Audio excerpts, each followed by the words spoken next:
Here in Florida, we have something special, the blessing of science. There's enough land here to hold all the ideas and plans we could possibly imagine. It started in the mind of just one man. East, west, north, and south, all roads led to Rome.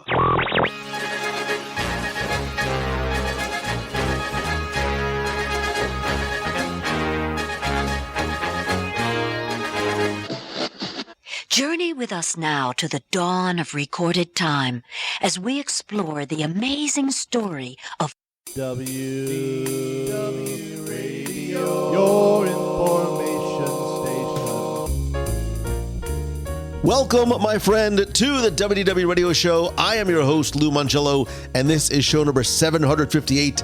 And together, as we have been since 2004, when I wrote my very first trivia book, I'm here to help you have not just the best possible vacation experience when you go to the parks, but I also want to bring you a little bit of Disney magic here on the podcast, my weekly live video every Wednesday on Facebook, blog, events, weekly newsletter, and more. Please join the community and find everything else at WDWRadio.com. And this week, we're going to explore the surprising and really significant impact of some lesser-known Disney movies and how they've influenced the Disney theme park experience.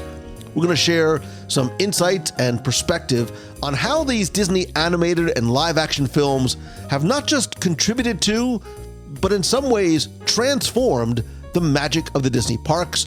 Then stay tuned for our Disney Trivia Question of the Week and more updates at the end of the show. And if you like what you hear, please share the show and tell a friend.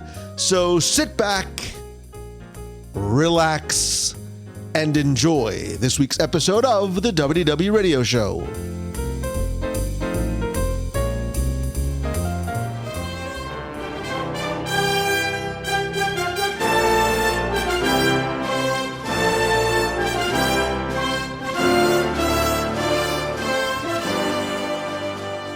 When Walt Disney ideated and created Disneyland, he wanted a place where children and their parents could not only have fun together, but I think he wanted them to be able to step through the screen and into these three-dimensional animated films, which helped build the studio and the brand and the legacy. And I think that in addition to the films that directly inspired and funded attractions in the parks, over time, many other Disney films have influenced and impacted the theme park experience.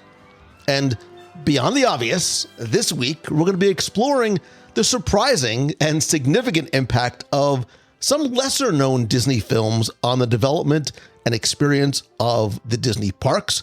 And so I'd like to welcome back Kendall. Kendall is a writer, an editor, a show contributor, an all-around amazing fellow Disney nerd who, like me, loves the intersection of Disney history and the theme parks. So, Kendall, welcome back. Hey, I'm glad to be back. We can celebrate I guess we're past our 10-year anniversary of collaboration. Has it really been that long? Yeah. It's crazy. Yep. 10 going on 11. Time flies. And it's funny you say that because as I was looking at the list of some of the movies on my list, I'm still in this mindset that the 80s was like 15 years ago. So I was like, wow, when 40, 50, 60, 70 years ago, it's interesting. And thank you not only for coming back but for proposing this topic as we're sort of celebrating the Disney 100. And Tim and I sort of did a top 10 look at some milestone moments.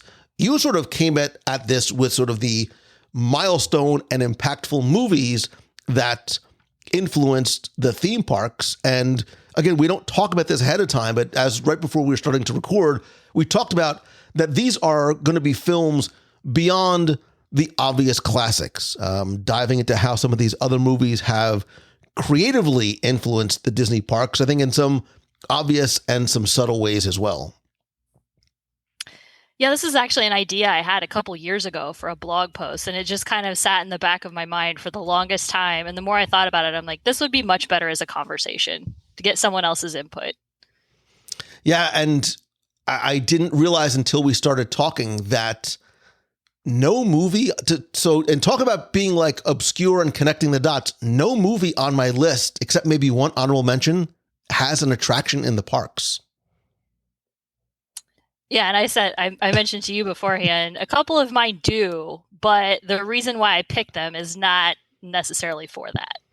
Yeah, so I think we're going to talk about how not just the sort of historical significance of the films in shaping, I think in some parts they help shape just cinema as a whole, but also the themed entertainment industry and help to sort of set the stage for, deeper conversation, deeper discussions. And it's not just, I think, influencing, at least for me, I didn't approach it in terms of just influencing attractions and shows, but some broader themes like technological innovations and storytelling and audience expansion, and even a little bit of cultural impact as well.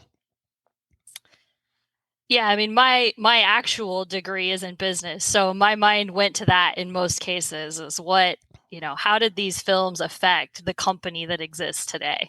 Yeah. And I think this will be really interesting because hopefully you, our friend who's listening, is going to, I want to sort of help provide a new perspective on how films have contributed to the magic of the Disney parks. And I want you, while you're listening, to think about your own experiences at the parks, and then certainly share your thoughts and memories and ideas relating to this topic, both in the clubhouse at wdwradio.com/clubhouse or by calling the voicemail at 407-900-9391. I think this is going to hopefully be a topic that's going to invite even more discussion, not just between you and I, but with the community and people who are listening as well. Absolutely. So this is your idea, and I'm always going to believe in ladies first, and I'm going to sit back and relax and listen intently because I'm very, very curious, and not just what's on your list, but especially now, what you decide to put first. I think I'm going to try to move chronologically, even though one of the ones I'm going to mention later actually came earlier than this one, but the reason I'm mentioning it is for something that happened later on in the company. So I'm going to go back to 1950 to the live action film Treasure Island. And this was Disney's first live action feature. And it came about in a really interesting way that they decided to make a live action film. They had been doing some of the nature series up to this, but post-war, they had money that they had earned in the United Kingdom. And because of the way the economy was in England at that time, they forced money that was made there, ticket sales that were sold there in the UK, had to be spent there. So Disney was trying to figure out, what are we going to do with this money? And Walt considered setting up a whole nother studio abroad. But the more they thought about it, it was going to be too much of an undertaking, too much to try to train a whole new set of people. So they decided to dive into the world of live action. And they do that with Treasure Island, the classic novel. The film starred Bobby Driscoll and Robert Newton. Just an interesting cultural aspect of this film is that Robert Newton was from Dorset, England, and he rolled his R's, and that's where history credits him with giving us the R, like the pirate sound. The idea that we all have of what pirates sound like and what they talk like comes from Robert Newton. And after this, he kind of got typecast. He was in a lot of pirate films and pirate TV shows after that. But I chose this movie because without Treasure Island coming off successfully, without them choosing to make this movie out of a necessity, you don't potentially have any other live action movies from Disney. They might have chosen to do one at a later time, and maybe it wouldn't have been as advantageous. Maybe it wouldn't have hit as well with audiences. But because Treasure Island landed the way that it did, you end up with other live action films that go on to inspire various things throughout all of the Disney parks, whether that's Frontierland with Davy Crockett or Summer Magic and helping to inspire parts of Main Street, Swiss Family Robinsons, 20,000 Leagues Under the Sea, Third Man on the Mountain with the Matterhorn. All of these things are a direct result, directly impacted by the fact that Disney chose to venture into live action films. And then also, this film is credited with inspiring Exitencio whenever he decided to create Yo-Ho, A Pirate's Life for Me, for Pirates of the Caribbean. And just one other interesting fact from a company standpoint, this was the first film that they hired Peter Ellenshaw to do a matte background for. And Peter's work is vitally important on 20,000 Leagues, Mary Poppins, other Disney films that came later. And then he's also credited with painting the Disneyland map that was featured on the Disneyland TV series every week. So I think that's pretty cool too. So I've had an entire, like a smile on my face the entire time, and I'm nodding along as you mentioned this, because I have Treasure Island on my list, and I only had it second because I have one chronologically that came before. But I was tempted to mention this one first. And like you said, Kendall, not just because it's the first live action film, but this was a huge financial risk for the company as well that fortunately paid off, and I think paved the way for more diverse film productions. And if you really want to sort of take that to the nth degree, I think there's a parallel between Walt Disney's very bold move and choice and risk and gamble to create live action Treasure Island and his very bold risk-taking move to build Disneyland, sort of both ventures into uncharted territories for Walt and the company. But I think this goes beyond just this idea of venturing beyond animation and adding more to sort of Disney's creative repertoire, as it were, because it forced Disney to continue, as they always did and do, innovate on a technological and a creative level, right? They have to sort of learn the intricacies of live action filmmaking, not just like little shorts that they may have done before, but, location scouting and working with actors in different ways than they had done before. And I think these are lessons that would pay, obviously long-term dividends when it came to, creating these immersive environments in the Disney parks.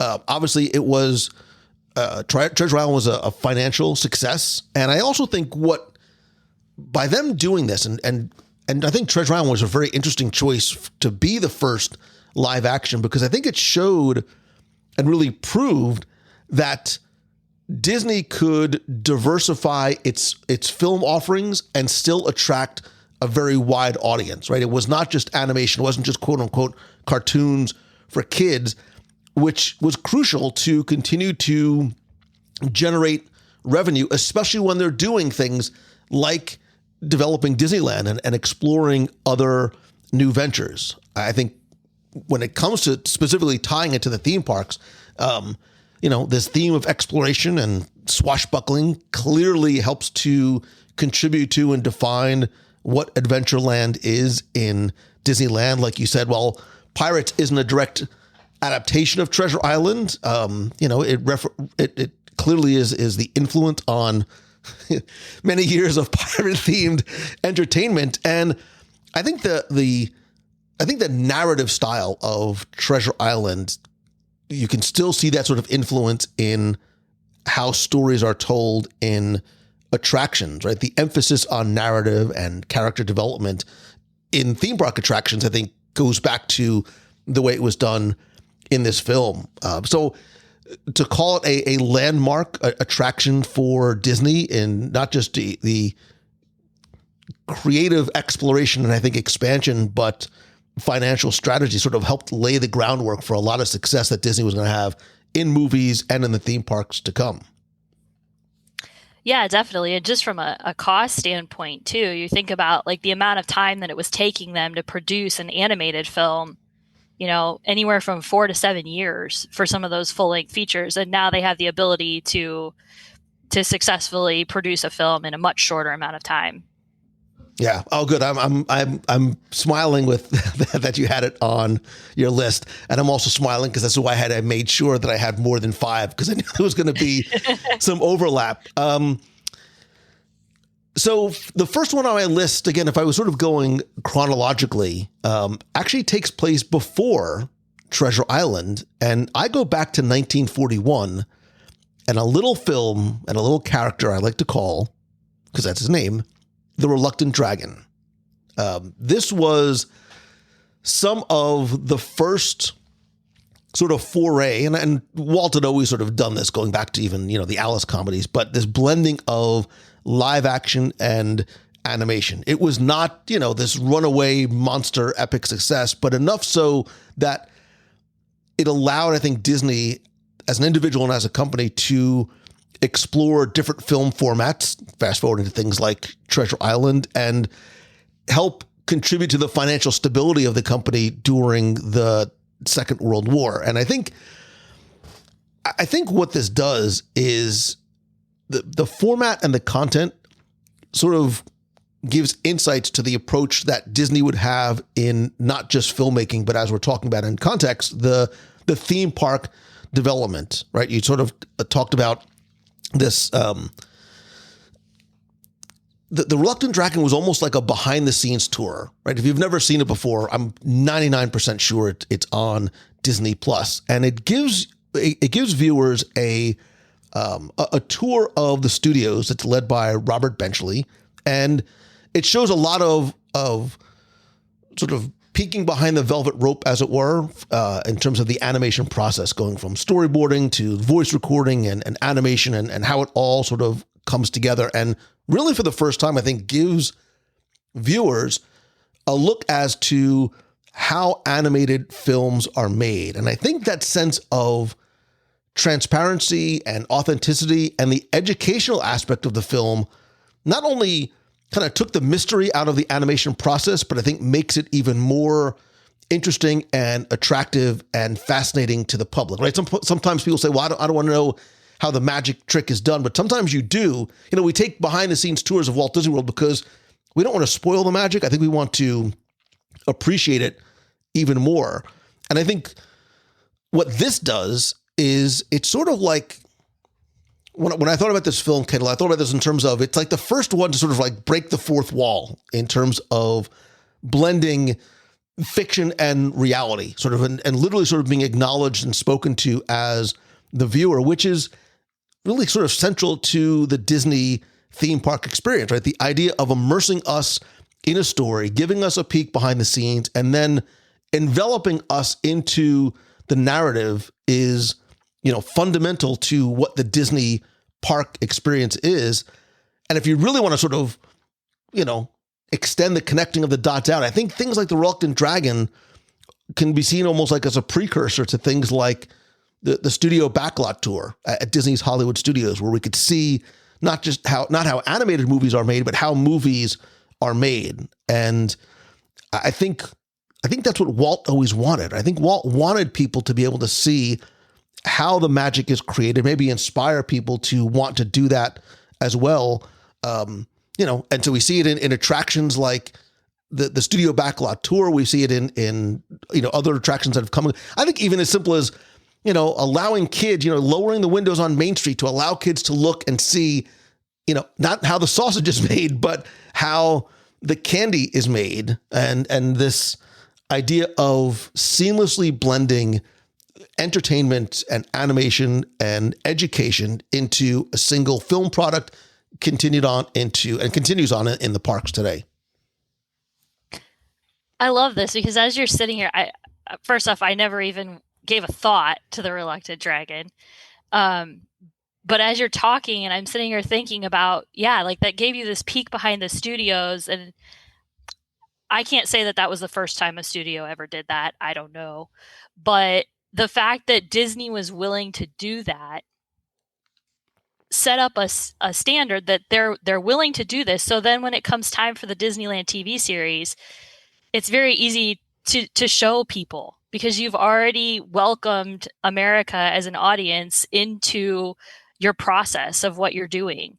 And, the success of the Disneyland TV show was immensely important for Disneyland. I mean, not just because they got funding from ABC, but also because you wanted people to come to those parks. And bringing them in and making America feel like they're a part of what you're doing, it just ties your audience to you all the closer.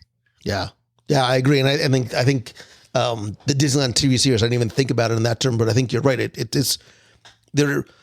While Walt wanted to keep certain things secret, I think allowing people to sort of see how certain things are done, I think there's an inherent sense of you trust Walt more because he's trusting you with some of these secrets. There's this relationship that's formed between him and the audience by that extension of trust and allowing you to sort of peek behind the curtain a little bit.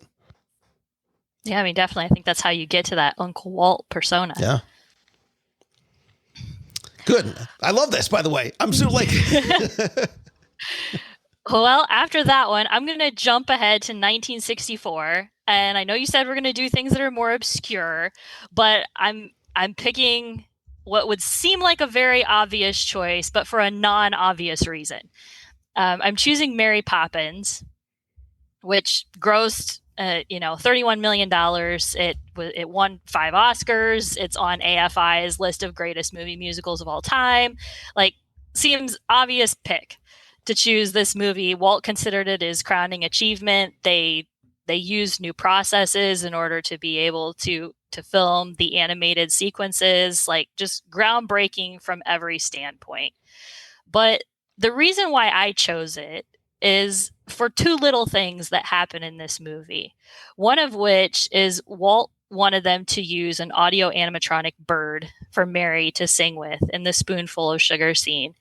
And they wanted to figure out a way to do that, which they clearly, obviously did when you watch the movie. And that was the first time that people saw an audio animatronic on screen. It was not the first time that people had the chance to see an audio animatronic, because in 1963, the Enchanted Tiki Room opened. And so anyone who had been to Disneyland had the opportunity to see these in person. But on a mass scale, this is the first time people are seeing that. And chances are there might have been some people sitting in the theater who just thought it was a real bird. It's very convincing. So that connection is interesting on its own. At the same time that they're making Mary Poppins, they're also working so hard to develop this new technology that's going to be used in the World's Fair, ultimately. But then also, what's really important with Mary Poppins is because it made such a significant amount of money, up to this point, WED was producing everything within Walt Disney, enterprise design. And after this, they spun off an organization that was then named MAPO after Mary Poppins, or some people say it stands for Manufacturing and Production Organization. I think they were smart enough to make it stand for both things. But according to Walt Disney Imagineering themselves, they still say that funding from Mary Poppins helped to create a new building and this new kind of organization within WED, where they were able to produce all of the audio animatronic technology. It was, where the people who really get in there and manufacture these things for the parks, that they had, an engineering department, a full factory, an aircraft hangar eventually. They were making massive set pieces and mechanics and things. This is where, Roger Broggie was the head of MAPO. We all know Roger Broggie as a Disney legend, Bob Gurr, Disney legend. These are the places where they built their magic that was immensely important to the Disney parks. So the perfect film doesn't get... Mary Poppins is as close to a perfect film as any that you might put on your list. Mary Poppins, Jaws, there's a few more. I actually didn't put this on my list, right? And I almost feel like guilty doing it because I wanted to, but there was other ones that I wanted to get to, because I think you're right, because it's not just about the financial contributions to the Disney company, and I think the continuing reputation of innovation and quality. The reason why I was going to put it on my list beyond those was, again, we've talked about this blending of live action and animation, but I think it's the musical legacy that Mary Poppins leaves behind. The music from the Sherman Brothers, Supercalifragilisticexpialidocious, Chim Chip, like you could just, every one of the songs on that list is a hit. I think they're synonymous with the Disney brand. We've obviously seen and heard them in the Disney park, so they're integral to the experience. I think Mary Poppins too, Kendall, even more so than things, maybe even other ones that we've talked about on the list, like a Treasure Island. I think Mary Poppins appeal to a broader audience, not just of kids, but I think of kids and adults, really sort of grew the target audience. And I'm going to sort of continue to sort of reflect on the same theme as I go through my list for Disney. And I think this wider appeal of the films was also crucial sort of in the design and the appeal and the marketing of Disneyland and the Disney theme parks, because Walt wanted to make sure people understood this wasn't a park for you to take your kids. This is a place for you and your kids to enjoy it together, much like you probably did at Mary Poppins. Yeah, definitely. I mean, and I think Mary Poppins too goes along the same lines as, what Walt said about Bambi when they decided to kill Bambi's mother, that, children can handle and are almost looking for more than what most people were willing to give them. And Mary Poppins is a big story with heavy themes to it, and, family and, the workaholic dad and, these things that maybe to some studios might have seemed like too much for a children's story, but you draw the kids in with that animation and you draw in parents with that heavier story, and they meet in the middle. I mean, I showed my son Mary Poppins for the first time earlier this year, and I wasn't sure what he would think of it, and he loved it. He came away from it and he loved this long movie with this deep story, because it, like you said, it reaches this broad audience. It's funny you said that, because I just remembered this, and I will instantly confess it without thinking about it first. When I was a kid, there was a scene in Mary Poppins that I didn't like, and please don't turn off your, phone or whatever when I say this. I didn't like the feed the bird scene. I didn't either when I was a kid. I used to cry because I felt so bad for her. Mm-hmm. I felt so bad for this poor woman that was just so pure of heart and so kind and sweet and gentle. And she was alone, and she was like all those things. Right. It's heresy now to say that you skip feed the birds, but you know what? I'm actually going to go out of order from the one that was going to be next on my list, because I think it ties into something that you talked about. And it is a film that has emotional depth and also being successful. And I think reflects Disney's ability, like Mary Poppins, to tackle some very serious themes. Again, which doesn't just broaden the appeal of some of these movies and sort of attracting a wide audience. Do you have any idea what movie I'm referring to? I don't. It's sad. It's Old Yeller. Oh. So it's Old Yeller, right, from 1957, which when I was sort of thinking about it, I was like, this really showed Disney's ability and like narrative maturity to handle a very broad range of stories that are serious and sometimes sad and maybe things, I don't want to tell you how Old Yeller ends, but it's not necessarily the feel-good movie of the decade, especially for young kids. So if you haven't seen Old Yeller, it's a story of a young boy, Travis, and his stray dog, Old Yeller, in post-Civil War Texas. And there are a lot of mature themes in terms of responsibility and loss and some of the very harsh realities of life, not just for adults, but for kids. And, that climax is traumatic,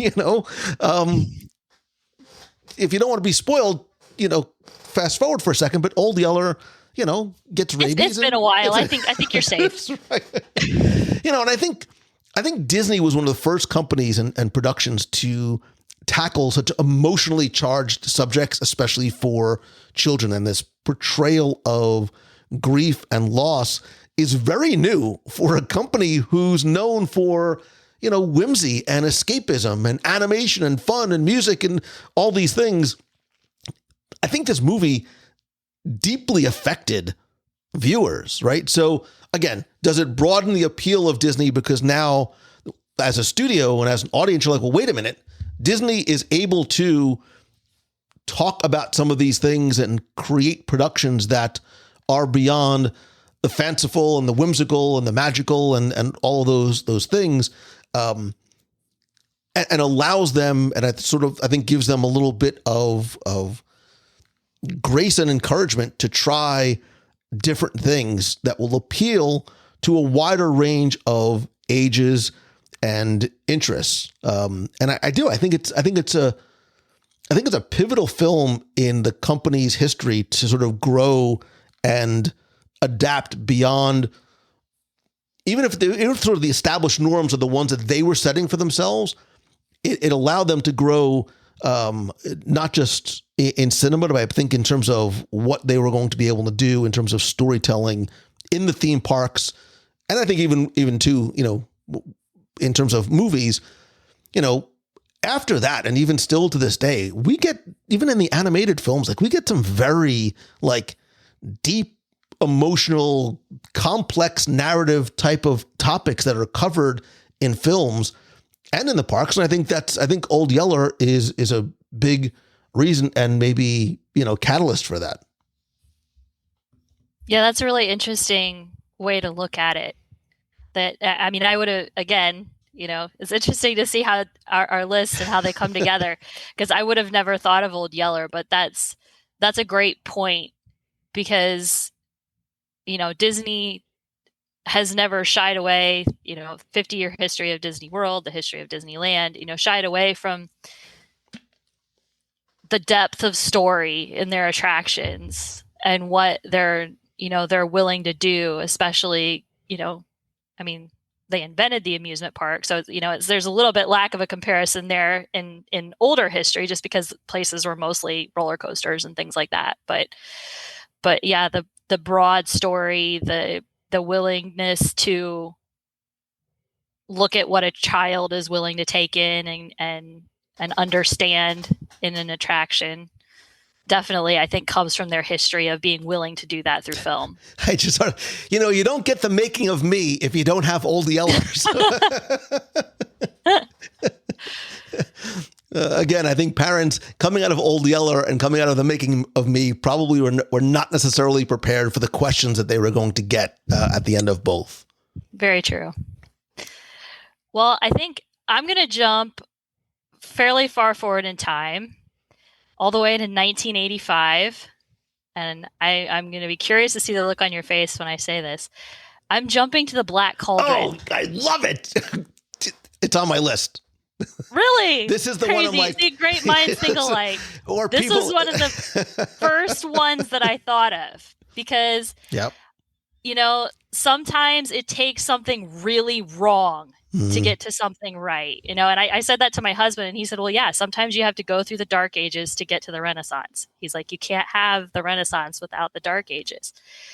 And in those years post Walt passing away, The Jungle Book was a success, the last film he had his hands on. But really, as much as I love movies like The Rescuers and Fox and the Hound, as time has gone on, I have a warm spot in my heart for those movies. They were not critically acclaimed when they came out. They did not draw big audiences. And you are hitting a point in the studio's history where you have that old guard of the 9 old men, some of the original animators who worked with Walt, who a lot of them have retired or are very close to retirement age. And Disney is hiring in new animators. And I suggest to anyone who's listening to this, if you have not watched Waking Sleeping Beauty, what are you doing? As soon as this podcast is over, get on Disney Plus, pull it up. It's on there. Fantastic documentary from Don Hahn. about this point in time. I won't go into all the details of what went on with those animators, but there was very much a push and pull between that old and new, and wanting to try new things. And that all came to a head with the Black Cauldron. And Don even says in that documentary, he has a quote, he says, "It was a necessary step. I think the studio would have been different without it. It gave us a low point to build off of. It did develop a lot of new people and new skills and galvanize them at a young age to hang in there with the studio." It was a mess. I mean, that movie started development in the 1970s and was not released until 1985. I mean, and honestly, if I could champion one live action film for Disney to take on, to me, if you're going to make a live action movie, go back and remake something that wasn't that good. Mm-hmm. This is just a side note soapbox moment for me. Go back and remake The Black Cauldron as a live action film. I think it could be much better now than what the animated film was. But I mean, yeah, you have that low point, and sometimes it takes something really bad for you to look around and say, we need to stop being okay with the status quo.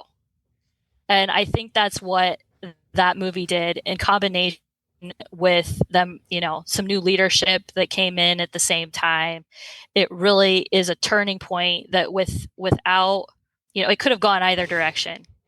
They could have thrown up their hands and been like, that's it. Michael Eisner and Frank Wells could have come in and said, nope, animation is done.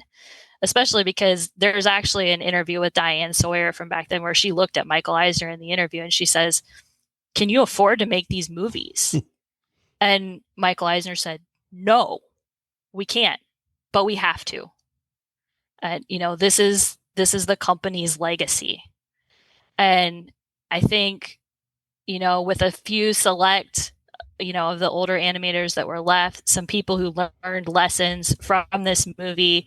You have Peter Schneider come in as vice president of animation, who's basically like, we knew we can't do any worse than that, so let's start trying whatever we can try. And it ultimately gets you to the Renaissance films, which, obviously hugely impactful for the parks going forward. That series of movies from Little Mermaid to Tarzan massively impacted attractions that are within the parks, impacted, the fact that they started making money. These started being viable films, impacts what they're able to do in the parks throughout the course of the Disney decade.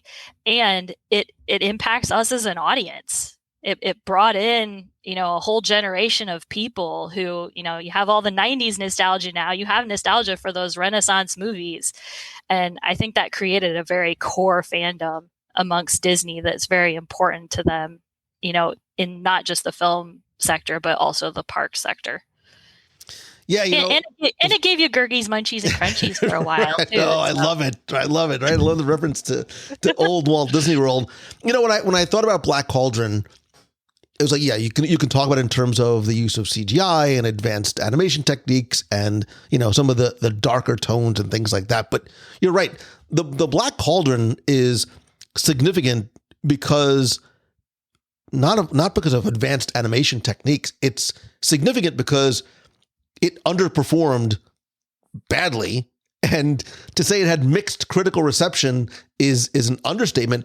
And it forces Disney to step back and reevaluate their approach as a whole to what they're doing at animation. Like, there's a period of what I have to assume is not just some very difficult reflection, but a lot of recalibration that, like you said, leads to the Disney Renaissance. It leads to things like we don't have Little Mermaid without the failure of the Black Cauldron, 110%. And I think that it symbolize. I think the Black Cauldron is as much of a symbol of this transitional period for Disney animation as the Renaissance itself, because it bridges the gap between those older classics that did so well and this modern Renaissance. And I think it also sort of underscores the importance of taking risk and, more importantly, innovating in the process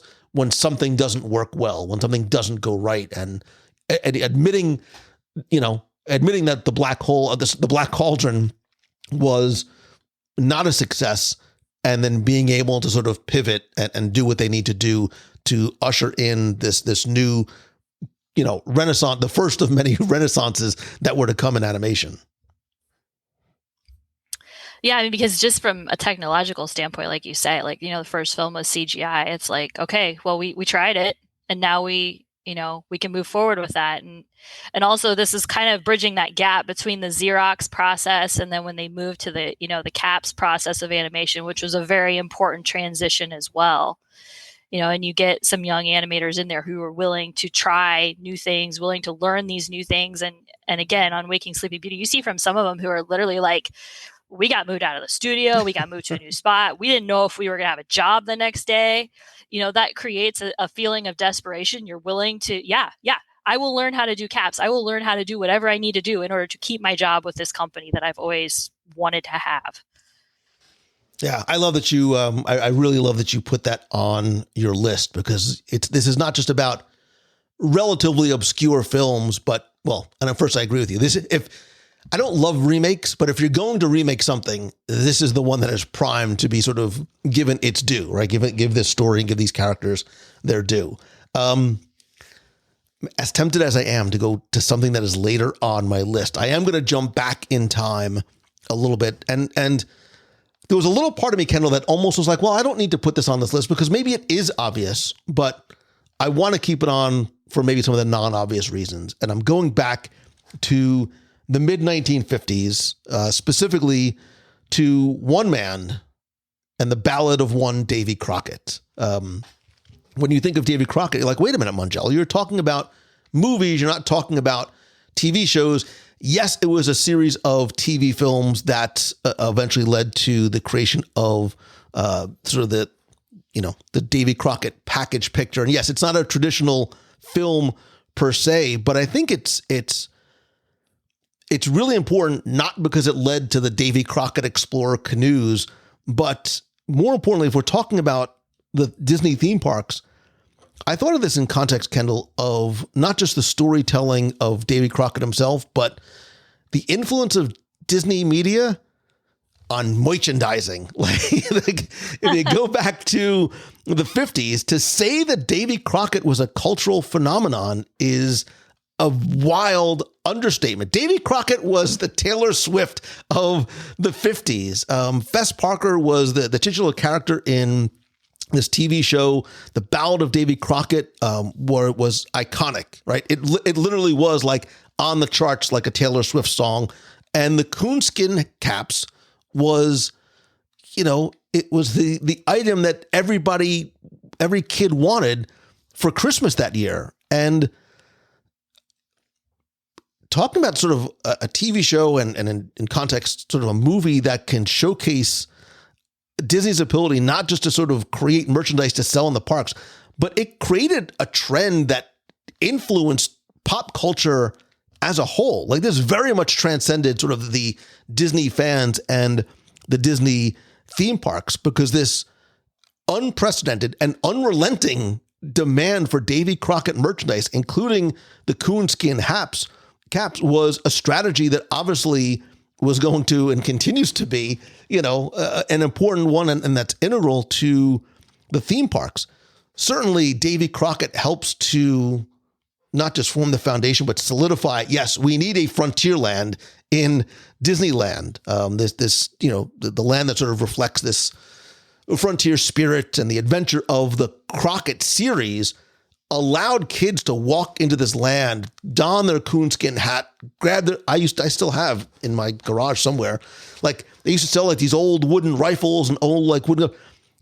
This was your opportunity as a kid or an adult to be immersed in this frontier setting that you would watch on TV and certainly on screen. And again, I'm not even talking about the Explorer canoes per se, but Davy Crockett was he was a walk around character in Disneyland too. I mean, he was sort of almost a symbol of Disneyland in terms of connecting what you saw on the big and small screen to what you saw in the theme park. Like Davy Crockett was the first one to sort of like, this is where synergy was born, everybody. This is where synergy really started to happen. And I think it is a pivotal point in Disney history because it allows Disney to create this cultural phenomenon and leverage it across multiple platforms.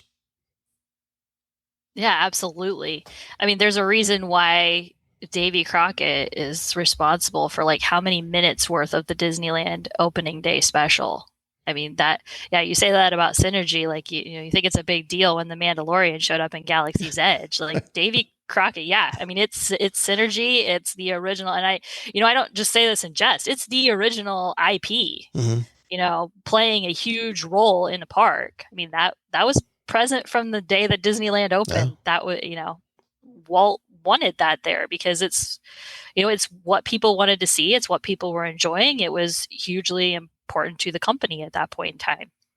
Yeah, and you're right. I mean, that's a great sort of analogy. Sort of, he was the first Mandalorian before there was the Mandalorian. I mean, just like, because it wasn't just about having the fur characters and the animated characters. It was Davy Crockett. It was Tom Sawyer and Huck Finn, right? Tom Nabby talks about being, sort of the first Tom Sawyer back in Disneyland.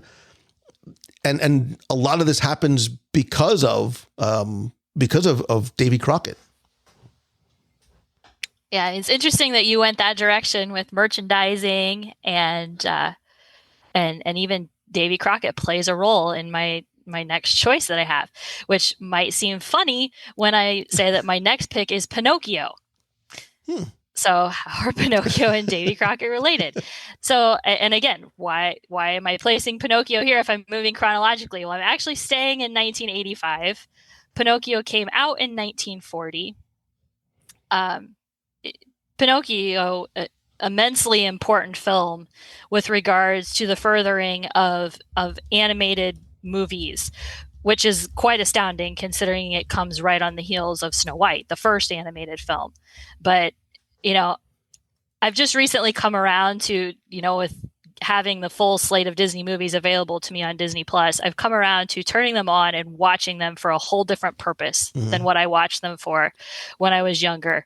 I watch for the way a scene's laid out, for, what looks like a one shot, what, how did the characters blend with the background and all of that. And the multi-plane camera usage within some of those initial sequences of Pinocchio is astounding. The backgrounds for Pinocchio are beautiful, and I can watch that movie and appreciate it no matter how creepy I think that story is. But because it was released during wartime, it was a loss for the company. I mean, Pinocchio did not perform well when it came out, and I'm sure that had to be a major gut punch, to come off of Snow White and then have that happen with Pinocchio. And so in order to recoup part of that money going forward and to make use of what they had already spent on, it was decided that these animated films would be released every 7 to 10 years or so to the theater.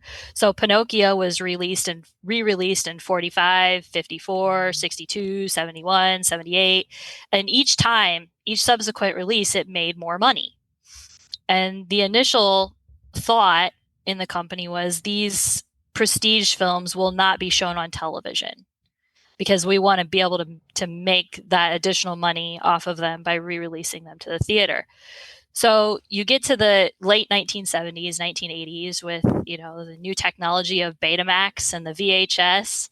And Disney basically is like, nope, we want none of that. Because we don't want people to be able to watch this in their homes. We want them coming to the theater. And not only that, we do not want anyone pirating our movies. But when Ron Miller was CEO, he really thought that this would be a good opportunity to make money in a different way. And he suggested, and this is where Davy Crockett comes into play, that perhaps they release a few of the live action titles, some of those combined animated live action titles like Pete's Dragon and Davy Crockett and some of the others. And so those had the opportunity to be released on VHS for very high prices. And then a list was made of what was considered the untouchables. We're never going to release these ones on VHS. But even at the time when Ron Miller was done being CEO, right before he left, he started to float the idea of maybe we need to consider releasing one of these untouchable films. So by the time that Michael Eisner and Frank Wells come in, they're saying, okay, let's take a look. They're going to the board and they're saying, let's take a look at this. Let's consider some of these. So they release a few of the other animated titles. And Robin Hood was technically on the untouchables list, but they're like, well, okay, we'll let you try that one because it didn't make quite as much money in the theater when we released it. And, we'll see how it goes. So in 1984, that's released for the low price in the 80s of $79.95, mostly with the thought that just video rental stores would be the ones to purchase the copy. Well, it turns out, it does. Robin Hood does pretty well. And so they're able to convince the board, let's try it. Let's try it with one of our prestige films. Let's do this with Pinocchio. And so in July of 1985, Pinocchio is released on VHS, again at $79.95, and people buy it. More than just video rental stores buy it. But still at that price point, most American families are priced out of being able to purchase it. And families are the families who can't are clamoring because they want to get to watch this movie. They want to get to own it in their own home. So that Christmas, they decide, okay, we're going to release it for $29.95. And that Pinocchio for $29.95 is the beginning of the Disney Vault. It did so well. And that starts this process of Disney letting some of these movies out every 7 years onto VHS. By the time you get to The Little Mermaid, because of how well Pinocchio did, you get to The Little Mermaid and that movie is released 6 months later after it's out in the theater. It's released within 6 months. And this is my childhood. This is, I could not wait to see what the cover of a VHS tape looked like from Disney. I couldn't wait, for, we get to have it in 6 months. We get to have this in our house. You'd see the big poster outside of the, different places that sold VHS. And you might still be thinking, what does this have to do with the Disney parks? And this might be slightly tangent to that, but I feel like this is how Disney birthed the Disney adult.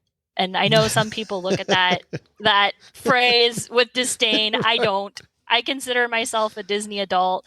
I am a Disney decade. I am, that birthed the ability for kids to every day drive their parents crazy watching Lion King on repeat. That movie is the number one selling VHS of all time, 32 million copies. Disney holds 7 of the top 10 slots of the best-selling VHS of all time. I mean, the other 3, Titanic, Independence Day, Jurassic Park. I mean, those are enormously big films in the history of cinema for Disney to be able to hold the other 7 slots. And I feel like the company saw that as such a risk, but it turned out to be such a reward, not just from the money that they made on VHS, but the fact that they were in people's houses every day, creating fans who can sing the songs, who can quote the movies, who now want to go to the parks and enjoy those experiences, not just when they were the little kid in the 90s, but now today. I really do believe that the immense crowds that you see at the parks today are because, in the 90s, it might have been more parents taking their children. I think now it is families where the parents want to be there as much or more than the kids do. So when you first said Pinocchio, I was like, oh, so you are going to some of that. But I like how you sort of connected, because I didn't even think about it in terms of the VHS releases. And then I was thinking back to being in my basement. A lot of us probably had it. You had that collection of Disney VHS tapes, like in your faux wood, movie shelf on the wall. And it was almost like, they was your collection, but they were almost like collectibles, right? You wanted to have the entire collection of the, what was that the thing? Black Diamond, the classics. Right? Right. Go to your garage and find your Black Diamond VHS tapes. They're not worth anything. It's okay. Like I thought when you said Pinocchio, I was like, well, she's right, because I thought about it in terms of some of the topics I was talking about before, the maturity level of and complexity and emotional depth of talking about things like conscience and honesty and the Pleasure Island scene, not just in the film, but in the attraction Disneyland, is absolutely frightening. It is the stuff of nightmares, like which I think helped serve, it served its purpose, right? To a certain degree, it almost sort of frightened kids enough to be like, wait a minute, I better not do this bad thing because this is what might happen. And then I was like, well, is she going to talk about, When You Wish Upon a Star? But so I like how you connected the dots in terms of the marketing and the merchandising. And again, that long-term impact that this film from, trying to do the math, 80 some odd years ago, still continues to have. Yeah, you say that. I didn't even mention Pinocchio having an attraction in Disneyland. Pinocchio and Mr. Toad teaching our children important moral lessons since 1955. Right. And look, Jiminy Cricket is still like the icon, right? Jiminy Cricket still is a character that resonates with adults and kids alike, for as old as the film and the story are, what he sort of continues to represent. And I think sometimes he is sort of that subtle reminder for kids and parents about having that little conscience that always follows you around. So Kendall, I'm torn because there's two more on my list that I want to get to. And one is it's a relatively minor one. All right, I'll save the other one for last, and I will go in chronological order. I'm going to go back to 1968, which again, to me, is like 20 years ago, and a film that might not be the first thing that you think of when you think of Disney, but whose unexpected financial success really helped the company during a very challenging time in the late 60s that allowed them to continue to invest, not just in the movies, but I think more importantly, for purposes of our conversation, the theme parks. And I am talking about one Herbie, the Love Bug. Kind of like, what is Herbie doing on your list? So if you think about it, in the late 60s, the company really was having a lot of significant challenges that I think all sort of come together to form this very difficult, perfect storm. The company is experiencing financial difficulties, the costs of building and expanding Disneyland, developing all these new film projects, and the initial planning stages of Walt Disney World puts a huge financial burden on the company. Like, they need a win. Like, they need a win here. They need a successful film to generate revenue. And more importantly, like I think sometimes we forget, Disney is a corporation. So you also need to boost or invigorate or reinvigorate investor confidence as well. There's also during this time, there's a shift sort of happening in the film industry where audiences are starting to trend more towards mature content and maybe sort of getting away from, the whimsy and the animation and the traditional family-oriented films that weren't necessarily aligning with that. And you need to do something as they've continued to do in the past, which is create something that's going to attract a broader audience. I think most importantly, it's the passing of Walt Disney in 1966 is nothing less than a profound shock to the entire company. You've lost your creative visionary. You've lost your leader. You've lost your driving force behind the brand that leaves not just this monumental gap in leadership, but I think huge uncertainty in terms of what the future direction of the company is going to be, but from both a creative perspective and a business perspective. So Walt is gone. Nobody can or wants to try and step into these massive shoes that nobody is going to fill. yet still having to figure out how collectively they're going to continue this legacy, adapt to these changes that are happening in the entertainment industry.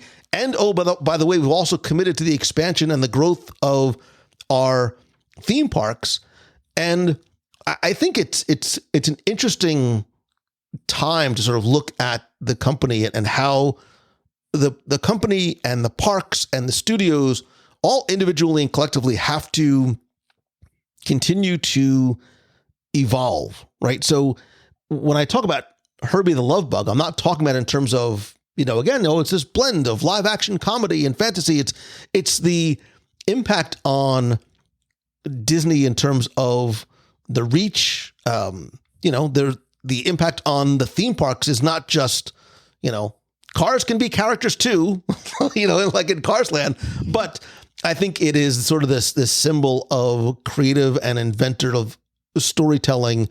But I think I looked at it more so as Herbie, which we don't, when you talk about sort of financial successes of the company, Herbie the Love Bug is not the thing that necessarily comes to mind first. But when it was and when it happened, and at that time,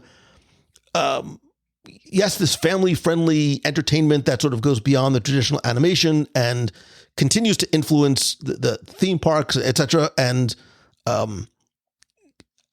think the importance is the company's ability to get through challenging times, to maneuver as they need to. And yeah, Herbie the Love Bug is to a certain degree a symbol of that, especially in this time in the company's history, a very difficult time in the company's history.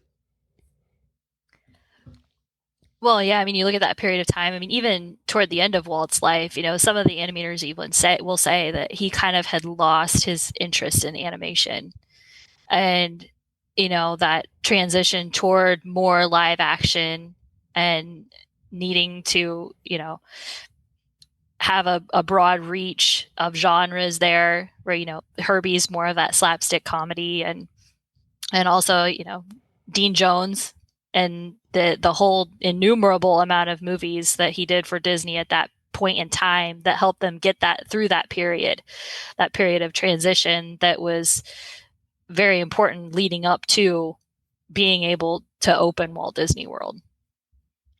Yeah. How many, do you have any more on your, I'm having so much fun. I really have. I'm having so much fun that I've lost track of, I have done 4. Okay. So I have one more on my main list. All right. Not that we said it was going to be like a top 10-ish. We sort of used 10 as a, so, all right, let's do that. We'll both sort of finish off with one more main one on our list, and then a couple of honorable mentions that I absolutely have to sort of get in. Okay. I feel like my last one is the one that is, the elephant in the room that you have to address. And that would be 2012's The Avengers. Disney acquires Marvel for the low price, again, I said that earlier, low price of $4 billion. That was immensely important that they land the plane on the Avengers. It was important for the MCU going forward. It's important for just Disney as a whole, because they're at a point in time where animation was just starting to make a comeback. You're just starting to come out of kind of that second dark ages that happened after, the end of the Renaissance period ends with Tarzan, and you have, the super memorable films like Home on the Range and some others. And you're starting to come out of that with Tangled. Winnie the Pooh, even though it underperformed, is a fantastic animated film, Princess and the Frog and some of these other ones. But at the same time, live action is showing a little bit of falter. They, had a great success with the early Pirates of the Caribbean films, but now you're up to Pirates of the Caribbean on Stranger Tides, which underperformed for what it cost. And then also the huge loss of John Carter. So, it's very important for Disney to be able to take on, this live action studio and help them, not from just a storytelling perspective, but, from a marketing perspective, to make this a success And it was interesting because I remember standing in line somewhere, like at Walmart or something like that, the year after the Avengers came out. And I overheard someone, talking to the person they were with. They said, well, I can't believe that Disney owns Marvel now. And that's just, it's going to be terrible. They're going to ruin it. And I so bad wanted to turn to him and say, did you see the Avengers? Did you like it? Because that was Disney too. That was the first film that was done under their purview for the MCU. And I mean, it made 1.5 billion on its own, not to mention the multiple billions that it has made since then. That has been hugely important for the company as a whole, not to mention just now the MCU is responsible for how many properties across every single park, the cruise line, the Marvel Universe, the Disneyland, or the Disney Hotel, New York, and Disneyland Paris, Marvel Universe, and Marvel Fan Fest that takes place in Shanghai, like attractions in every major resort across the world as a result of the fact that the Avengers carried through. It carried through with those characters that people had come to love and marshaled in, the next decade worth of films that, quite honestly, you hear the word zeitgeist. That's what the MCU was for that entire decade. Yeah. I mean, this was one that was so obvious to put on the list, but I was trying to really sort of not sort of almost be on the nose. Not that it shouldn't be on the list, but when you think of the Avengers specifically and going back to that time, it did nothing short of revolutionize the superhero genre. Like there was no, we sort of used the Marvel Cinematic Universe, the DCEU, all of the Star Wars, those words didn't exist pre-Avengers, where it brought together multiple superheroes from separate franchises, creating this shared cinematic universe, which was revolutionary, obviously been emulated by other studios across the board as well as it should. And, it, not to sort of get on a separate conversation about Marvel, but sort of think about where Marvel was, a number of years before that, when it was, on the verge of bankruptcy and they were just having a fire sale to sell their characters, right? Which is why Sony sadly owns Spider-Man. And certainly the influence on the theme parks too, not just from the financial success, but the incorporation of these characters into theme park attractions. And I think for some people, the theme park attractions are an introduction to some characters. Like Guardians of the Galaxy is a beloved attraction, not by Marvel fans, but by Disney fans who just love the attraction and now all of a sudden are sort of wrapped into this deeper Guardian story. And if you're not a comic book nerd, Guardians of the Galaxy was like, they weren't a B-list team of superheroes. They were like D-list. Like nobody knew who the Guardians of the Galaxy was. And you probably wouldn't have had it not been for the success of Avengers. Yeah, I teetered between the two. I really did. I teetered between choosing the Avengers and choosing Guardians of the Galaxy because it is kind of hard to judge which one was more important for the overall success of Marvel going forward. Because to me, the Avengers was vastly important for the Disney company, and that's why I landed on that one. I feel like Guardians of the Galaxy was vastly important for Marvel. It proved that we can mainstream any one of those characters that they pull out, if given the right story and the right people behind that film. Yeah. And I'm happy that you concluded your list with Avengers. Which I've probably seen, like, I'm not exact, maybe 100 times. Like I still to this day, Avengers holds up. As we'll do a show about the best of the Marvel Cinematic Universe, but I think this one ties in perfectly to the last one that is on my list. Dare I say, it was the Avengers for a different generation, and just keep listening after I tell you the title of the last film on my list, because it goes by the name of The Black Hole. Kendall just hung up. Kendall's like, so I'll steal from Tim Foster and ask you to go with me here.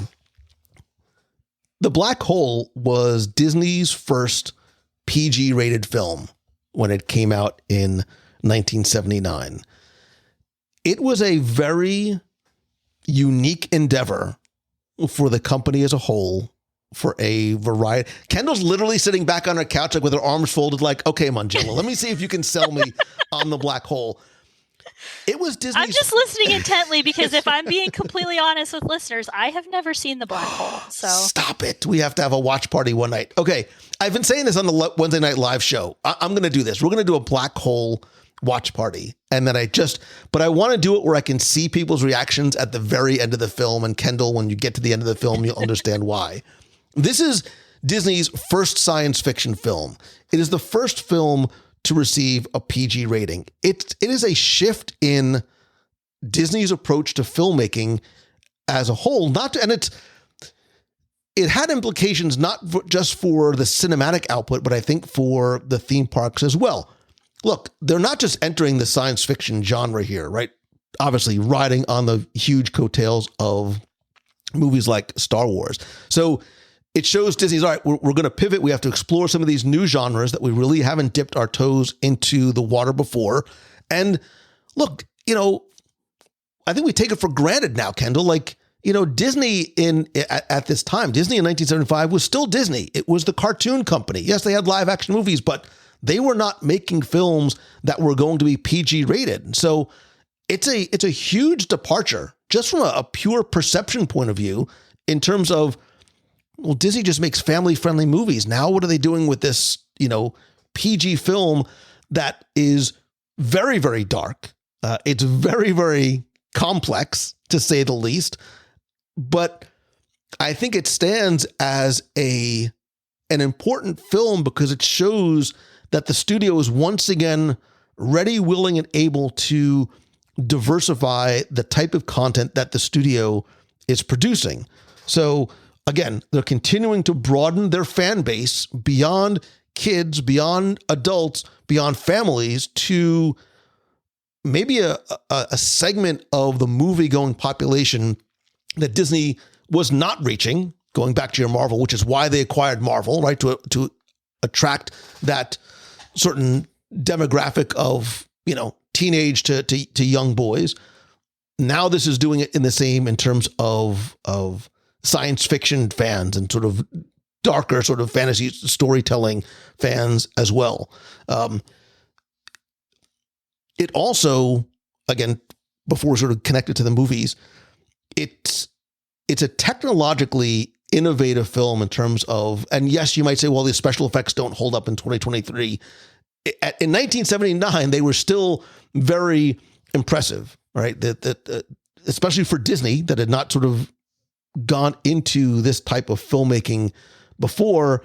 And I think it sort of was paralleling the advancements that they were making in the theme parks as well, especially in the use of special effects in attractions and the use of audio animatronics.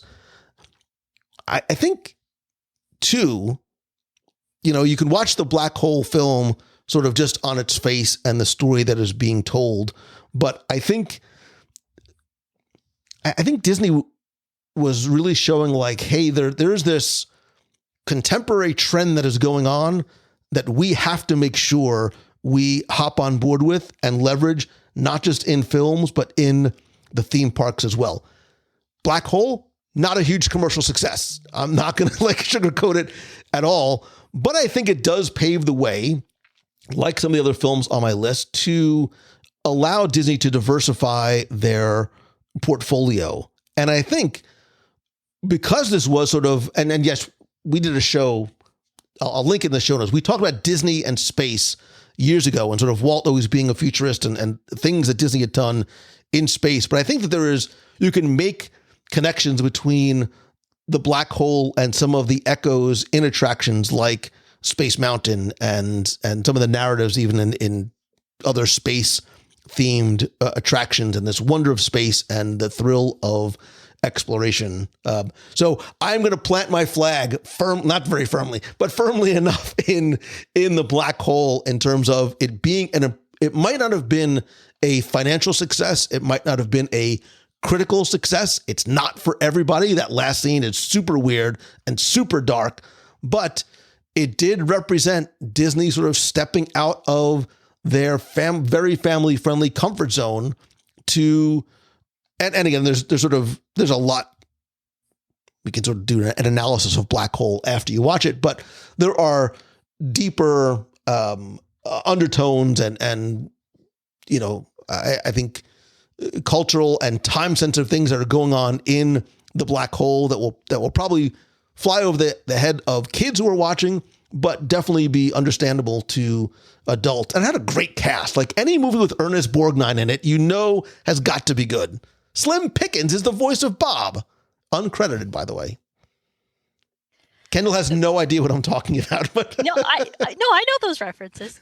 No, I mean, without having seen it, like, I guess I do have the question of, can you see kind of some through line potentially through the technology and special effects and maybe even a little bit of content with something like, the finales of some of the original attractions in Epcot?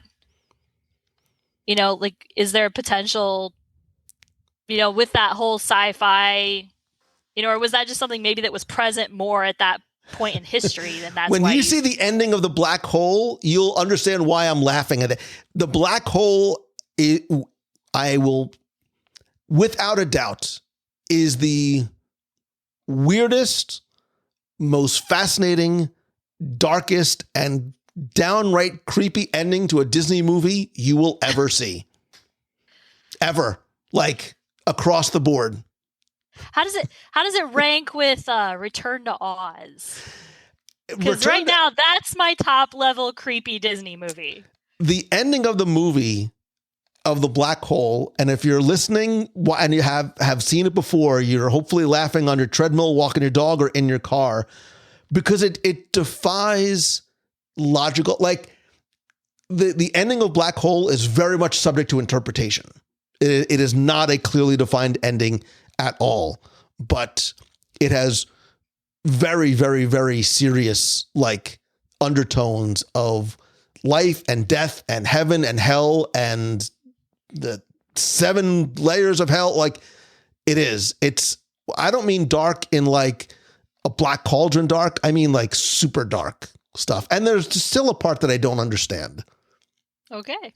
And I've seen the Black Hole a number of times, and I've got like Black Hole figures in my room. But yeah, so Kendall, I promise you, I will announce it on an upcoming Wednesday night live show. We're going to do a group watch of the Black Hole together. Is it a perfect film? Absolutely not. Is it a significant film? I think so. Kendall is both frightened and intrigued all at the same time. I don't know where to go from there. Go to your honorable mentions and you can quickly sort of tap through those. Just rapid fire. I just have 3 that I think are fairly. These did not make my top 5 because they're more obvious than the Avengers. I think you have to go with one, not a Disney film at the time. I think you have to, give credit to A New Hope and what became of that as far as the partnership with George Lucas long before, Disney ever purchases Lucasfilm. Just the fact that they were willing to partner with someone for IP and content that they did not own and to bring that into the parks. That opened the door for, Avatar later along the same lines, just, that type of partnership. And then the obvious extension of when they do finally purchase Lucasfilms and all of the, that exists within the parks with regards to that. And then also just the fact that they not only, I think a lot of people forget that when they purchased Lucasfilm, they didn't just get Star Wars, they got LucasArts, they got Industrial Light and Magic, they got Skywalker Sound, all of which bring, technological advancements to the company that they did not have, on the same level prior to that. I think you also have to consider Cinderella. Just, it helped right the ship at a point in time when Disney was very cash strapped, and it was the first romantic driven story. We talked a lot today about, the themes of these stories and, what types of narratives they told. And while there is romance present in Snow White, I think Cinderella is the first one where that is really the main focus of the whole film, that, paves the way for the other Disney princess films, which very clearly have an impact on the parks up through today. And then last on my honorable mentions, I had The Lion King, just the peak of the Disney Renaissance. And I would love for, if there's anyone out there listening who can tell me otherwise. But as far as I know, and this goes back to when Blake Taylor was still writing for the WDW Radio blog, he did a piece on trying to figure out what the most important Disney animated film was. And he decided that it was The Lion King because it was the only one that simultaneously had representation in all 4 parks. Wow. And I think most people would just automatically assume that, Frozen, because it just seems to be present everywhere. But he and I, neither one of us were ever able to find any time when Frozen made it through the gates of Animal Kingdom. But The Lion King was able to do that. It was such an important property that it has touched every aspect of Disney theme parks and cruise lines, resorts. Broadway. Yes. Broadway. Yeah. And I'm assuming you're talking about the original animated film, not the yes. scene for scene, shot for shot live action remake. Yes. I prefer to pretend that one doesn't exist. So. No, I love that. And actually, it will in some sort of circuitous way tie into, I have just 2 very quick ones on my list. And the first, and I won't spend too much time on it, is the Walt Disney True Life Adventure series, which came out in its theatrical release, I believe in 1975. If you go back to show 730, we talked about the true story of Walt Disney's True Life Adventures and what this meant to Walt, what it meant to the company. But I think in terms of the theme parks, to sort of connect the dots from that very thorough discussion to here, the True Life Adventure series played a huge role in raising public awareness about wildlife conservation and the environment, something that was very important to Walt. It was, like a lot of things in Disney, it was not just entertaining, but educational as well. And I think that the ethos of the True Life Adventure series is most directly reflected in obviously in Disney's Animal Kingdom, right? That the combination of a theme park experience with not a zoo, but a zoo that emphasizes conservation and education, much like the series did. I think it helped to influence Epcot's nature-themed attractions, right? Again, focusing on education and environment, living with the land, The Seas with Nemo and Friends, some of the movies and shows that we've seen in the Circle Life Theater echoes that educational and conservationist themed. And I think it proved that there was interest in nature-themed shows and films that we've seen in the parks that give us not just information, but entertainment as well. And if you didn't like my black hole, you might not like this one either. And the connection to the theme parks is not as on the nose as it might initially seem, because 1982's Tron, which it was right in my wheelhouse. I was the right age. I was a computer nerd. I was a video game nerd. It received mixed reception when it first debuted, but was nothing less than groundbreaking in terms of computer-generated imagery.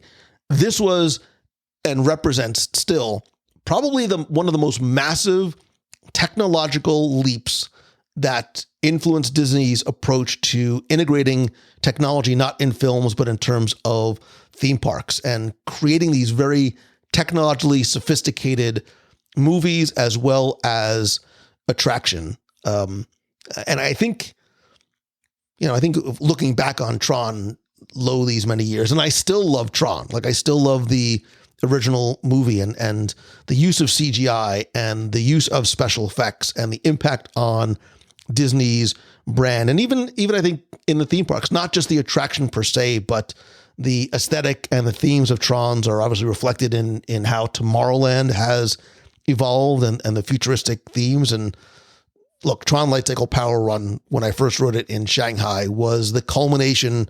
I'm going to bring it full circle.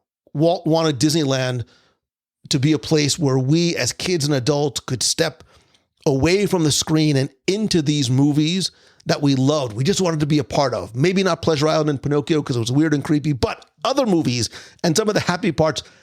Every kid that was my age that watched Tron wanted to just, and we pretended at home, we pretended on our bicycles, admitted that we were riding a light cycle. And the first time I got on a light cycle in Shanghai, I got a little choked up. I'm like, I've literally waited like my entire adult life to ride on this attraction and from this movie that meant so much to me. And there wasn't just a hidden Mickey in there. There was a hidden Pac-Man in there. It was amazing. But I think there was sort of broader implications for Tron in terms of continuing sort of that legacy. Again, I'm going to bring it back to Walt, this visionary approach and exploration of uncharted cinematic territory, right? So Tron might not have been the best movie. It might not have been, the most well-received movie, but it did play a significant role, not just for Disney in terms of shaping the film industry and as well as I think to a certain degree, the thematic landscape of some sections of some of the parks and that continuing and evolving narrative of the ever-growing Disney storytelling ambitions. Yeah, I like both of those because, you think about the conservation aspect within Disney parks as a whole that, became baked into Disney as a company because of those origins. You can go back and, now we know that, a lot of what happened in the nature series, not all of it was 100% nature, but it came from that place of enjoying and learning about the world around us and appreciating it and wanting to protect it. And that has been a part of, Walt Disney World, especially, since the beginning, whether that's, having recycling cans everywhere, all the way up to having these massive solar farms in order to power, whatever the percentage is up to of those parks now. And I agree with you on Tron too. I got to ride that for the first time earlier this year, and it really does bring a different feeling of immersion. That idea of Walt wanting people to get to be a part of that movie. To me, it's not. You are fully immersed once you get in that tunnel to get on your light cycle. But to me, it starts even before that. It's the second you step under the canopy and, in the queue line, the way the music, it almost creates a tension that feels like you are literally like you're waiting, your number's getting ready to be called to step on the grid, very, very well done. Yeah. And I first I have to tell you, I had so much fun doing this. I really, really enjoyed this. And I am sure that as we are wrapping up, you who are listening are probably saying, Mangello, Kendall, how are you possibly leaving this film off your list? One, as long as this was, we only have a limited amount of time. And two, I'm absolutely curious and certainly welcome and invite you to share what you thought, what you think we left off the list. Again, post it in the clubhouse at wdwradio.com/clubhouse. Call the voicemail at 407-900-9391 or post on social, tag me at Lou Mangello. I would love to have a continuing dialogue about this because I think, Kendall, as we look at both of our lists and how these films have left indelible marks on not just cinematic history and Disney history, but the theme parks influenced everything from attraction design to themes and character interactions, I think reflects Disney's willingness to explore new genres and themes and advances and maybe risk taking in their films that is sort of reflected, I think, too, in their approach to innovation and creativity in the theme park as well. I think there's clearly, for a lot of these, historical significance and cultural impact. Again, not just in cinema, but in the way that people enjoy and appreciate the parks as well. Kendall, you are awesome. I absolutely love this. I always enjoy our conversations and everything that you bring to the table. I really, really appreciate you and everything that you not just bring to the show, but that you do for the blog as well. If somebody wants to connect with you on social or yell at you for how did you possibly miss this, where can they find you as well? I'm always hanging out in the clubhouse. And then also you can find me on Twitter at KL_Foreman. And I will link to those obviously in the show notes. But yeah, we would love to hear from you. What, especially some of the lesser known films, do you feel had an unexpected and long-term influence and impact on the parks, and maybe which ways have you seen that influence when you visit, and what sort of suggestions do you have that you'd like Kendall and I to cover on future episodes? I always enjoy this, Kendall. I sincerely appreciate you. Absolutely. It's always a good time. All right, now that you're done, you're going to hang up your headset and your microphone. You're going to pop yourself on the couch with a little blanket. And which one of these movies are you going to fire up because you're so inspired after our conversation? I almost did rewatch The Black Cauldron. It's been so long since I watched it. There's some really fascinating articles out there about that, like on Collider and some others, about just how it was, the movie that almost took the studio down. And I said that about Waking Sleeping Beauty. I absolutely love that documentary. It's just from an art, business, everything standpoint, it's really interesting. I mean, I have considered several times watching Black Hole. I just feel like I need to be in the right frame of mind in order to watch that. You absolutely do. And maybe watching it, together as a community might be the best way to do it. I think Black Cauldron is the one. I think that's probably where I would have gone too. And it's a good sort of background movie. If you're sitting on the couch working, or you're cleaning the kitchen, or you're doing whatever, it's a movie that you can have on in the background. But we'll have to make that a... I also want to rewatch it because when I was watching that, they said that Jeffrey Katzenberg went in there and just started cutting it. So there's literally some places during the actual Cauldron Born section where the music doesn't even match because he just started cutting parts of it out because it was too intense. So what Kendall's really looking for is the 4-hour director's cut of the Black Cauldron.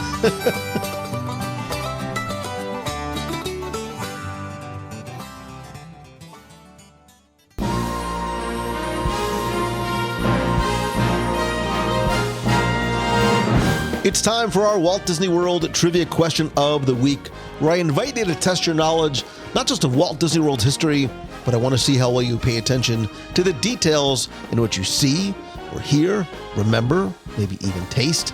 And if you think you know the answer, you can enter for a chance to win a Disney Prize package. And this week's trivia contest is once again brought to you by you. And what I mean by that is that by being part of the WDW Radio Nation, you help bring every episode of the show to life. Every live broadcast, the contests, the giveaways, they're all thanks to and by, for, with, and about you. And you can find out how you can help the show for as little as $1 per month and get exclusive rewards every month, like scavenger hunts and trivia quests. We do a live group video call every month. There's a private Facebook group. There's shirts and stickers, monthly care packages from the parks, early access and discounts to special and exclusive events, and much more. Most of all, I sincerely appreciate your love and your support and your friendship and your help. And I love being able to give back and say thank you each and every month. And of course, don't forget that a portion of your contribution goes to our Dream Team project, which benefits the Make-A-Wish Foundation of America. I want to quickly thank some new and longtime members of the Nation family, including Christopher Brown, Bill Robideau, Hope D., Lindsay Iacono, and Stephen Wright. I am so very grateful to and for you. And if you want to find out how you can help the show, please visit wdwradio.com/support. Now, before we get to this week's question, let's go back, review last week's, and select our winner. So the parks are wonderfully decorated again for the holidays, and Disney's Hollywood Studios is still one of my favorites. I love the vintage and retro look and feel and music that plays throughout the parks. But if you remember, There was once a famous holiday light display that featured millions of twinkling and, dare I say, dancing lights at Disney's Hollywood Studios. And that was your question last week, was to tell me what was the name of that holiday display. First, thanks to so many of you who entered, got this one correct, shared some of your personal thoughts and memories and what you miss about this show. And of course, the answer is the Osborne family spectacle of dancing lights. By way of very quick history, this was a display that began at the home of Jennings Osborne in Little Rock, Arkansas, that he created as a gift to his daughter in 1986. It grows to like 3 million lights. He literally buys a house next door to expand his display. The neighbors didn't like it as much as he and his family did, but in 1995, Disney approaches the Osborne family and says, look, we will help you out. We will take this off your hands and we will set up your display over at the Disney MGM Studios. It debuts in Residential Street in the backlot area. Like Jennings Osborne, it continues to grow beyond Residential Street. And then when Residential Street was demolished to make way for some new attractions, they just moved the display over to the Streets of America. It was an amazing, beautiful, and moving display with being synchronized to music throughout the night. Sadly, the final season was in 2015 as Disney prepared that area to construct Star Wars Galaxy's Edge. I was convinced, or internally hopeful, that they would have taken it and moved it to another part of the resort or to Main Street USA. Shows you what I know, but I found out later on that the agreement that Disney had with the Osbournes actually ran out that year as well, so timing being everything. Anyway, I took all the correct entries. Remember, last week the contest ended a little bit early because I was giving away not one, but 2 tickets to Disney Jollywood Nights for Monday, November 20th, our sort of quote-unquote WDW Radio night at Jollywood Nights. And the winner of our Jollywood Nights tickets is Kara Ray. So Kara, congratulations. I've already been in touch with Kara. I'm meeting up with her tonight to give her her tickets to the party. I look forward to spending and sharing some time with her and other members of the WDW Radio family. But if you played last week and didn't win, that's okay, because here's your next chance to enter in this week's Walt Disney World Trivia Challenge. So I was finally cleaning out my garage this weekend, and in doing so, also getting items ready for our Make-A-Wish auction in January. If you go to www.com/dreamteamlunch, you can find out more, as we're going to be doing a lunch and an auction to benefit Make-A-Wish over Marathon Weekend. Anyway, I have boxes and boxes of items ready to go for the auction. We've got some great donations coming in. Anyway, I came across some old Disney dollars in my collection. And if you remember, Disney dollars were from about 1987 through 2016, currency that was created by Disney to collect or spend in the parks or stores, each with a different character or icon on each of the different denominations. But one thing remained the same, and that's what I want you to tell me this week. Who was the treasurer?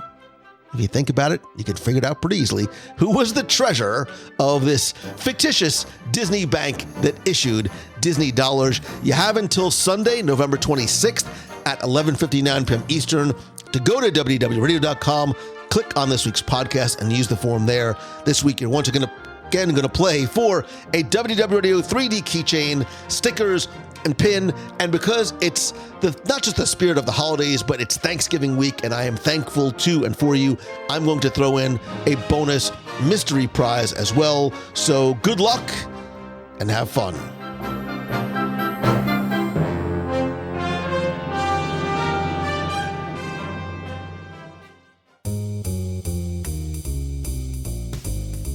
That's going to do it for this week's show. Thank you again for spending and sharing your time with me. I hope you enjoyed our conversation about these Disney movies and how they impacted the parks. I'd love for you to be part of the community and conversation, talking not just about this week's show, but anything that you want to discuss in the Disney, Marvel, Star Wars, theme park, movie universe over in the WDW Radio Clubhouse. It is our fun, family-friendly, drama-free, and incredibly welcoming community. again at wdwradio.com/clubhouse. You can also connect with me everywhere on social. I am at Lou Mongello, and please make sure you like and turn on notifications on the WDW Radio page on Facebook at facebook.com/WDW Radio, and tune in this and every Wednesday night at 7:30 p.m. Eastern for WDW Radio Live, where I am live either from the parks or from the home studio. More importantly, it's a fun, real-time conversation that we can have together, talking about what's new and news in Walt Disney World. We play games, we have guests. More importantly, you are very much part of the conversation, and I just love having that real-time interaction and engagement with you. Of course, I still believe that nothing beats a handshake and a hug, so please visit our events page at wdwradio.com/events for information about our next Meet of the Month in Walt Disney World, our upcoming cruises on the Disney Magic, our Halloween on the High Seas group cruise in October 2024, and our 7-night Western Caribbean cruise on the all-new Disney Treasure, February 2025. Also, don't forget about our very special event coming up Saturday, January 6th. It is over Walt Disney World Marathon Weekend. There's going to be our Dream Team Lunch and charity auction to benefit Make-A-Wish. You don't have to be a member of the running team or even participating in Marathon Weekend, but basically we have taken our normal Marathon Weekend Meet of the Month and plussed it up. We have an event space at Disney's Boardwalk Resort, so we can make it even more special. There's going to be lunch, maybe a couple of surprises, and I'm very excited to bring back our charity silent auction to benefit the Make-A-Wish Foundation. We have some great items already gathered and that were donated. To find out more and get your tickets, we only have about 15 tickets left. You can visit wdwradio.com/wish Lunch 24. And if you had something that you'd like to donate or contribute to the auction, you could just reach out to me and email me, lou@wdwradio.com. And this auction and so much of what we do here at WDW Radio is thanks to our friends over at Mouse Fan Travel. Whether you're coming down for one of our events or just planning your next vacation, not just to Walt Disney World, but anywhere on this big blue world of ours, you can visit them over at mousefantravel.com. Take advantage of their fee-free travel service. More importantly, the incredible amount of personal attention and care that each one of their advisors gives each and every one of their clients. They've been my official and recommended travel provider for coming up on almost 20 years because it's who I love, it's who I use, and more importantly, who I trust for you. And please visit LouMongello.com if you're looking for a keynote speaker for your next event. If you're looking to turn what you love into what you do, you can work with me through one-on-one or small group coaching, or if you want to attend one of my Momentum events, workshops, or retreats in Walt Disney World. I want to help you take your idea, your business, or your brand to the next level and infuse a little bit of Disney magic into your event, your business, and of course, your life. And finally, my friend, and yes, you are my friend, whether we have met yet or not, all I ask is that if you like the show, please help spread the word, tell a friend, share a link to this or your favorite episode on social, tag me at Lou Mongello, and if you can, take just a couple seconds to rate and review the show, whether it's in Spotify or over on Apple Podcasts. It is very helpful. I sincerely appreciate it. I want to thank some recent reviewers like Scotty D, who says it's an amazing podcast with an even more amazing message. Lou, I've been a longtime listener of the podcast, about 15 years. Thank you. And it never disappoints. Each week I tune in to Lou on Wednesday nights. It'll always be the box to me and prepare for an amazing time full of information and laughter as only Lou can produce. I'm confident that Jim Korkis is smiling down, knowing that the Disney magic and knowledge is safe and alive within Lou and this show. Wow, thank you, man.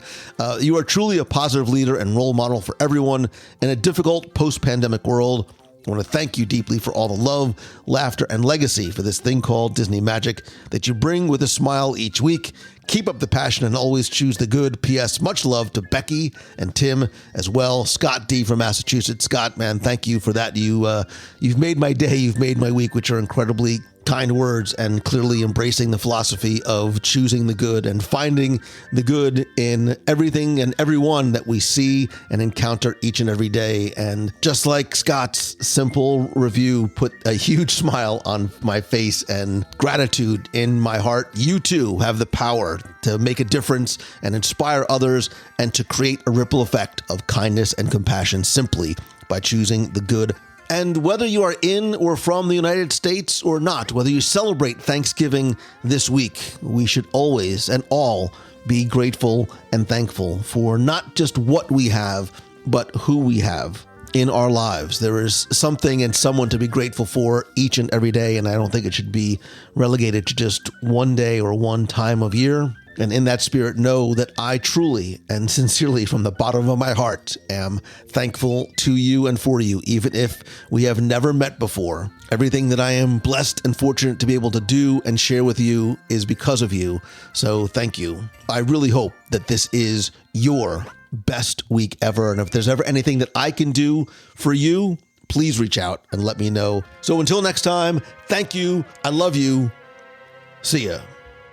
Hey Lou, this is Heather Jean from Milwaukee, Wisconsin. I hope you're doing well. A couple things. First, I just want to thank you for always being just like a comforting, positive thing to listen to. I just had a weird medical procedure done that really hurt, and I was kind of stressed out. But I got in my car and was able to listen to you, and that just kind of helped me feel better.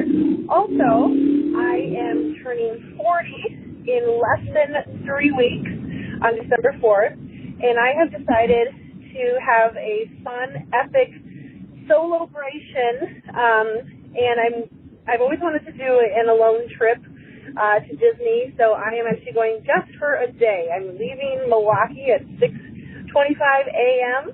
and getting to Orlando, and then I'm going to go to Epcot, and then my flight is, returning to Milwaukee at 8:30, or leaving with Orlando at 8:30 and returning to Milwaukee at 10:30, and then I'll go to bed and go to work. But I'm super stoked to just do that. So it's been a bucket list thing, and then I'll get to spend, the rest of the time with my family at home celebrating the big 4-0. But anyways, thank you, Lou. Have a great day.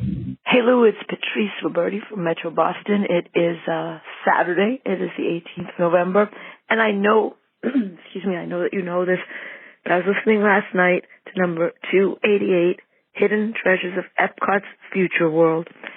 And it's just, besides being entertaining and friendly and an all-around good person, you're such a good teacher, the way you explain things and make them so interesting. I would love to go see all of these things, but I realize some of these things can't be seen anymore. I got really interested to see the mosaic, the Heat of the Sun mosaic at Epcot. And it sounds like it's gone now from what I understood. I might have got that wrong, but luckily, thanks to Google, I could see it, and with the little dot that made the planet Earth. And that's the credit, isn't it, of the Disney people as well. The ability to tell a story, a complicated story in a way that makes it interesting and unforgettable. So thank you very much. I greatly enjoyed number 288, and I look forward very much someday to getting down to Disney World and seeing all these. I'm not much for attractions myself. I get dizzy. But to see some of these other things would be a real joy and a real pleasure, and I never would have given a hoot if it wasn't for you. So thank you very much. My husband wouldn't have given a hoot either. We never would have given a hoot if we hadn't heard you, with your enthusiasm and your knowledge, describe these amazing things that it would be great if more people saw and knew about. I don't think a lot of people know that these things actually were or are at Disney. Take care.